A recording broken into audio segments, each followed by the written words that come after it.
other things went well? I didn't feel like anything went well. It's just a disaster the whole time. Other thoughts? I think there were some things that went well. I think you did a really nice job of maintaining your calm. What other thoughts? Well, you know, one time when I was, because I've done some simulation before, and you know, we had this patient, and it was a patient that was dying, and you know, we just didn't know what to do with them, and you know, nobody was helpful, or you know what? Hold that thought. It might be important later. Okay. What I want to talk about among us is the experience we all just had here. Oh, okay? Yeah. Okay. All right. And then Teresa. Teresa, it looks like you're scooting out of the circle. Can you come up and join us? Sure. Yeah, just so we have good eye contact and we can all see the screen well. All right. Great. Thanks. All right. So what else went well? Well, in the second one. Yeah, the one we just finished. The one we just did. Yeah. I thought it went well. I thought that. Yeah. The mannequin was really hard to. I mean, I was trying to listen to lung sounds. I couldn't really tell whether it was, you know, what the lung sounds were. I mean, the mannequin just didn't seem to be really working for me.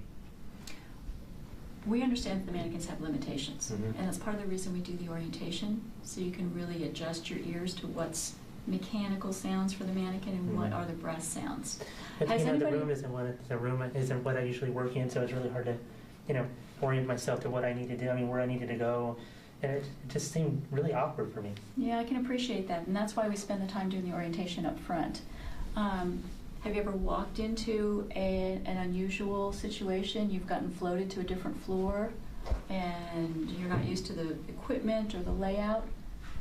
Anybody had that kind of an experience? Yeah, I had that. Yeah, I had that when I was I was down in oncology. I had that before, and it was very disconcerting because I didn't know where anything was in the room, and you know, there's a charge nurse, and she was really bossy, and I felt really stupid.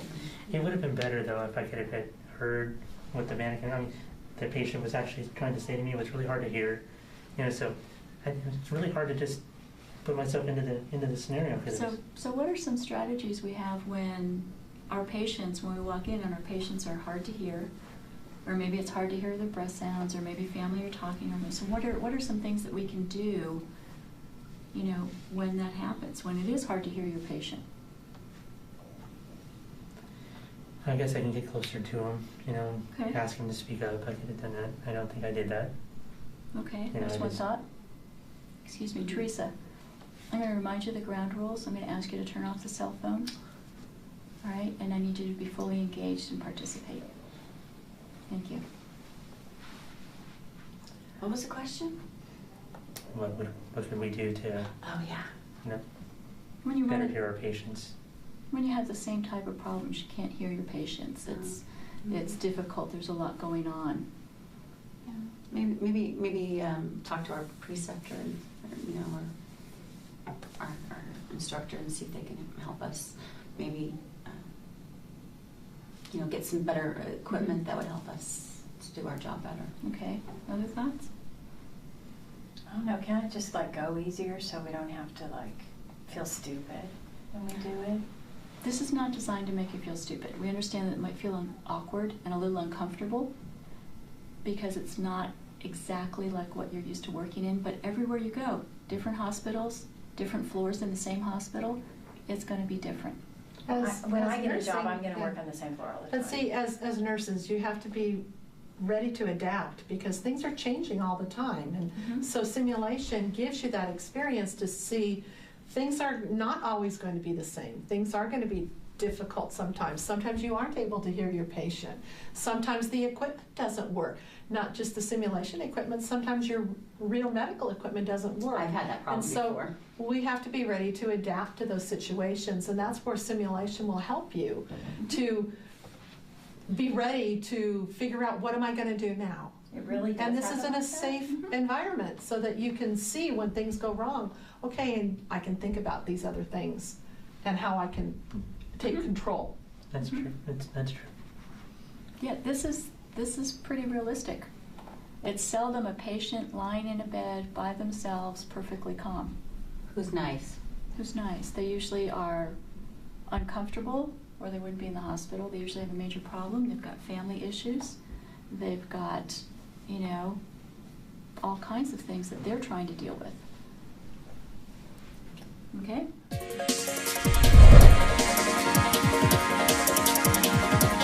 The simulation was great. It was so real, and though I hated seeing myself on video, it really made the learning aspect so much better for me because I could see what I was doing well and things that I needed to do differently. So it was a great experience all around.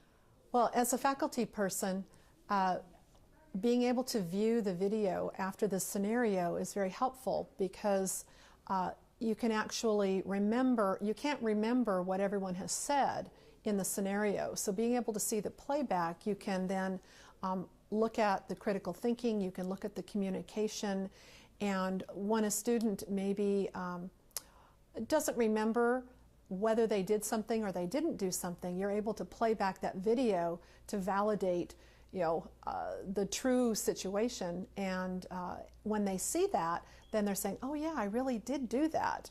And it makes it a real kind of a self-assessment for them because it makes it more objective. It's not the faculty person saying, oh, you did do this or you didn't do this. The video doesn't lie.